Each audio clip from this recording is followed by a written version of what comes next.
What's going on? Pure TCG back here. We just got done with another regional weekend. Why don't you go ahead and introduce yourself and tell us what you did? My name's Tyler Felix. I got fifth place at the Houston Game Guys Regional. Very nice, very nice. What were you playing today? I was playing a 40 card pile of sauce, some Mitsu Yummy, All right. Well, catching people off guard. before we get into the spice here, why don't you go ahead and give us your shout outs? So first off, shout outs to the homies in the Discord testing chat. Um, Bradley, Nolan, Billy, Gavin, and of course Justin Nesbitt. Talking theory, staying up late, testing. I think we got probably 200 plus matches in just trying to make sure what works, cut out all the fat that doesn't work. Very nice. Let's go ahead and let's get into the list and see how you got this down to 40. It was rough, but made her fit. Um, so three Cupsy, it's your best starter. It's the only one that deserves a three of in my spot, or in my opinion. Two Cupsy, two Lolly, and then two Marshmallow. Um, a lot of debate on if Marshmallow deserves to be a three of, but this isn't pure yummy, so the additional extender wasn't as important. Like when they wipe your board, having the marshmallow is nice and pure, but in a Mitsu variant, it's not as important. And I don't want to open multiple of any of these names. I'd rather just have the diversity. And then for the rest of the yummy cards, one surprise and then one of each field spell. There's been a lot of debate on if a Kuruki is even important, but in some hands, especially game ones, you open like heavy yummy engine, and there's not really a point in showing your opponent that you're playing both engines.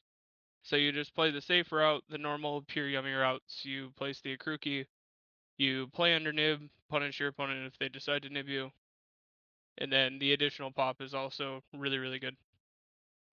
Second surprise came up a couple of times throughout the tournament.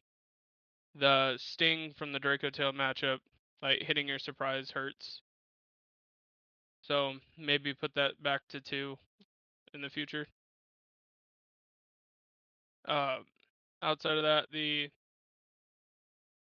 perfect yummy extenders. Uh, a lot of conversations in my group chats are about why did this card not get axed on the list. It seems to be just the generic extender for the format. Probably the best yummy card there is, by far.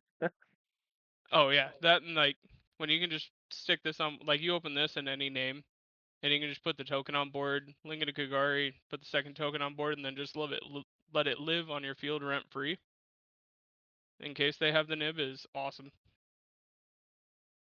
Those that you don't know, this token can't be attributed. And then for the sauce, that was just ruining days. Three Habakuri, one Marikumo, one Saji, two prayers, one mirror, one ritual. Um, Playing the mirror means that you don't have to play the other two bad guys. Also means that we can't play the trap because it's extremely awkward to get to everything. So, and honestly, I didn't miss the trap. I had plenty of space for all of the non-engine that I wanted, so I didn't need the no button. But this felt insane. That and like this being able to put itself back into the deck, like when you did use your prayers, meant that you can use the prayers to let this go or to summon this back instead of the Marikumo, and then this adds the second prayers. And then this goes back to deck. That way this can just grab the mirror back and then you can rotate back into your Haba. It's really strong. Um a non-engine played three Veiler, um, three Droll, three Ash, three Fua, and three Impermanence. So, talking over the non-engine, we decided to play the non-engine that countered our scariest matchups. Um, Draco Tail was generally a hard matchup. With the Mitsu stuff, it gets a lot easier, but it's still a definite threat. Just people that are greedy enough to commit their entire hand into just a sick Arthelion and then bouncing everything that they could want and then your entire board, it makes you sick to your stomach. So we wanted the Imperms and the Veilers so that way we could say no to the Arthelion. And then Pure Mitsu, another major threat to us. That's why we decided to main the Drolls. It also makes the one card combo for Prayers or Habakuri uh, way more consistent. I think it was a 4% increase on the zombie vampire chances. So it felt really important for that. And then Lunalight also is a scary matchup. So that we wanted the Droll to kind of cover both of those or help with those matchups. In the regional itself, though, how did the Drolls feel? Horrible.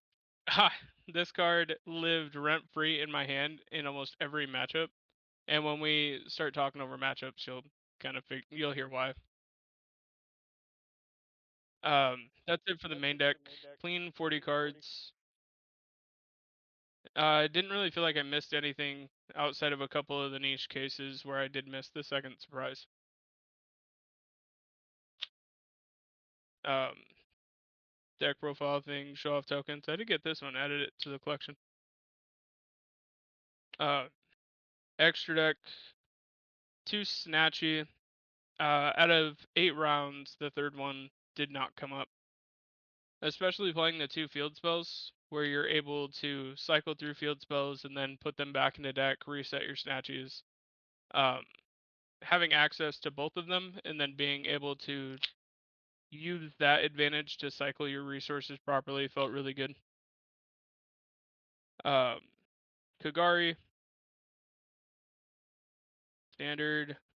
Uh, so gravity controller. This card's crazy. The amount of times that I got to do just seemingly ignorant plays because this card was in the extra deck was fantastic. Those of you that don't know, it's the combo with Zombie Vampire. You overlay the 2 Mitsurugis into Zombie Vampire in the EMZ, and then you can detach mill 4. If you hit a level 1 non-tuner, you're off to the races. It doesn't matter if it comes from your deck or your opponent's deck, because then you link the Zombie Vampire off into this thing, and then you can full yummy combo from there. I had it come up uh, twice in the tournament where I got hand trapped 3 or 4 times and somehow forced my way to a Herald that I just summoned in the EMZ and then linked it off for this, searched my Habakuri, and then punished them by playing my Mitsu cards. And then later overlaying the 2 Mitsus back into this, hitting a yummy name, and then continuing on my yummy stuff, which just felt insane. Um, Last link one is Almirage, just because of those hands that you do play pure yummy. You just normal hand trap, link into Almirage, continue to play pure yummy. That and if you have to start Saji, you can Saji, search a ritual spell, link into this, start playing yummy, and then later in the turn search Mirakumo and combo, and then ritual Mirakumo prayers, whole 9 yards. So you said last link one, so that means there's no link spider. Did you ever miss the link spider? Did it ever come up? No, Link Spider did not come up. The last couple of like locals tournaments and testing sessions that I played the Link Spider, it just lived rent free in the extra deck. It didn't have a purpose, especially playing a Kruki and then playing all the additional extenders. Nib's just not a real card. Fair enough. I had nibbed a lot throughout the tournament, and it just didn't seem to affect the end board. Um, Link to the Anawari. So again, shout out to Gavin because he keeps trying to tell me that this card's not worth playing. He is incredibly wrong because the fact that this can set your prayers is disgusting. The amount of times that this set prayers was insane, especially because you have Marshmount now. Like, this is never going to set the surprise. You're just always setting prayers off of this. Um, I played a Haggard Lizard. So this was really good for me, mainly because after I'd gone through my SB, I could go into another link too, and then this can also just shrink things that, of course, bigger than your monsters. You can banish your Saji, shrink the opponent's like massive nib token, and then Saji's a reptile, so you get a draw. And then normally people would look at this and they're like, I'm not going to prioritize outing this. I'm going to prioritize outing the rest of your board. So it comes back to your turn. You get to start your turn with just a banish itself for cost upstart, which feels insane. Um, the standard three, I don't think there's ever a debate on whether you should run these. Um, one of each is just perfect. I never missed an additional of any of them. And then the Marcher for combo. This card is disrespectfully good. And then run the Samsara Cat and the Herald. Um, when Yummy came out, I had looked into kind of what the OCG were doing, and I had somebody had this in their deck list. I couldn't remember what the name is, or I'd shout them out. But I read it and said that card sounds insane, and I went to my local shop, shout out Black Rose Gaming, and they had two. They had one ultra, one super rare, and a buddy of mine, Damien, he was playing Yummy as well, and I handed him the super and said, "Hang on to that. I'm pretty sure that's gonna be one of the best cards in the extra deck." Fast forward, Herald went to one, and now you can just recycle your Herald and go through multiple of them in a turn. That it's just insane.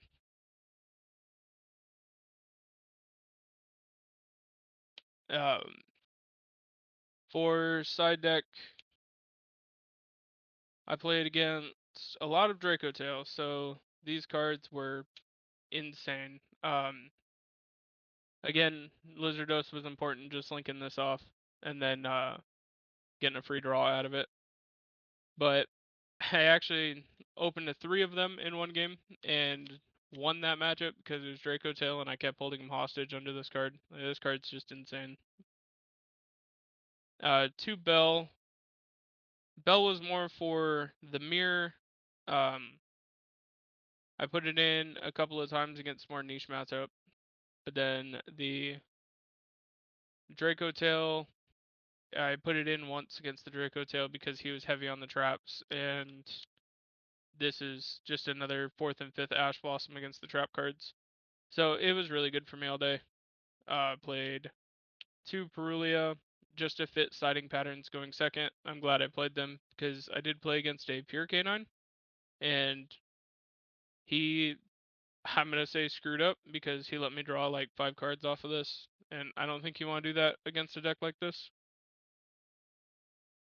And then Contact C, I wanted, it fits the siding patterns for the deck, and I wanted something extra for the mirror match because mirror going second, you kind of got to fit all of this in, and then they all serve their purpose in the mirror. Like last format, Obedient School just got to punish Perulia, so it was horrible in the matchup. But this format, um, if you're full comboing, like you're gonna give them 3 draws at least. And then Contact is homework check, make sure that they actually understand this card's coming down. That and it helps with the Lunalights as well. Because when they summon off of the Silver Hound, they're locked into Lunalight monsters while it's on board. So resolution of Silverhound, they summon a monster, you hand them a Contact C, and they kind of go panic mode, or they have to make really bad lines to play around it. The card that came in clutch for me all day was Evenly Matched. This card was just unfair. There was a few times where I just activated it for like a 2 for 1, but then there were times where I was activating this and clearing half boards away from Drake Hotel. And then my going first card was just 3 warning. Just slot these in straight across for the Mulch armies. You need something to take them out of your main deck going first. All right, seems like a pretty clean list. Do you happen to have your matchup? Yes. So round one was Draco Tail. Round two was actually my loss of the day. It was Apophis Yummy. Um, I think can chalk that up to more losing to the non-engine he had. Just opening judgment called by 2 out of 3 games is insane. Um, round three, Draco Tail Dragon Maid was an interesting matchup. Dragon Maid cards, I had to read them. I don't pay attention to those cards. Round four was Pure Canine. Um, he kind of had a bit of a crash out. He after the game he was telling me like he couldn't figure out what he wanted to play against me because he was scared of the Mitsu cards, but then just loses to Yummy cards, so he was frustrated trying to figure out how to side. Um, round five was Draco Tail again. Round six was Pure Yummy. Pure Yummy is kind of a very easy matchup for this deck. Round seven was another Draco Tail, and then round eight was the most interesting deck of the day. It was actually this archetype, the MST archetype. I don't really know what it's called. Salamangreat. So it got to play like the Dominus Impulse, and then all of like the broken. Did you know I had a draw too, like a straight pot of greed in that deck? I did not. I had to read that thing like 4 times. But then it played the Salad Engine, so it could just one shot you. But that was pretty cool to see. Nice. Well, once again, congratulations. Hope to see more from you on the channel, and very nice map to say the least. It's pretty. I like the colors on it.